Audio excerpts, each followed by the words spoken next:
тоа покажуваме нашата вера и подвизност пред Бога. Дека во наредните 40 денови достојно ќе се подготвуваме, ќе исполнуваме верата и заповедите негови, затоа што само преку тие заповеди, преку постот, преку молитвата, преку покаянието, преку нашите спасение. Впрочем, прочка по меѓународот е позната дека се крстуваат луѓето гревови, меѓутоа зборот прочка доаѓа од зборот покаяние. Покаянието е неголемиот дар кој Бог ни го дал со неговото доаѓање на земјата, бидејќи сите ние денес грешиме. Сите ние сме луѓе, секојдневно според ритмот на живење правиме гревови, знаени, незнани, ќе се усредиме пред нашиот брат и ближен, меѓутоа преку покаянието Бог ни дава надеж дека секој сторен грев не е смртен, дека за секој сторен грев постои покаяние, за секој сторен грев постои исповед, да се исповедаме и да бараме прошка од Бога, а негово е почитувањето.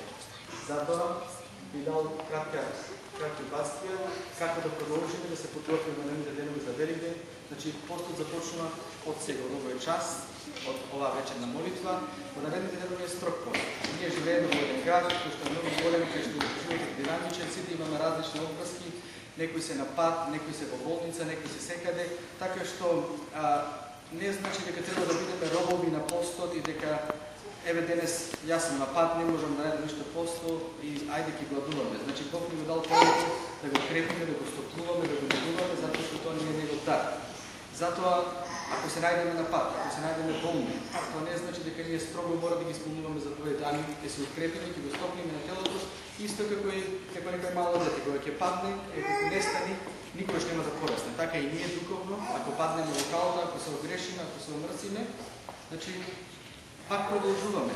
Не застануваме тука и не велиме дека ете кога јас се омрсив денес, ке се направи како сум леко наутро и веќе не постава. Значи, постот се продолжува. Вие во календарчините, јас имав и некои картички и мој телефонски број, сите тие кои што имате прашања. Значи, за постот и понатаму слободно можете да се јавите, ќе се контактираме, секој што сака да се исповеда и за тоа постои можност, јавете се, ќе да кажеме што ќе се видиме, ќе се сослушаме, сите заедно треба да растиме, во достојното присуствието на незината екселенција, нашата нова амбасадорска, госпоѓа Марија Ефремова, која што е од една нова струка. И јас би сакал да посакаме на да дојде, заедно да испееме новија лета, бидејќи се надевам на многословна соработка година.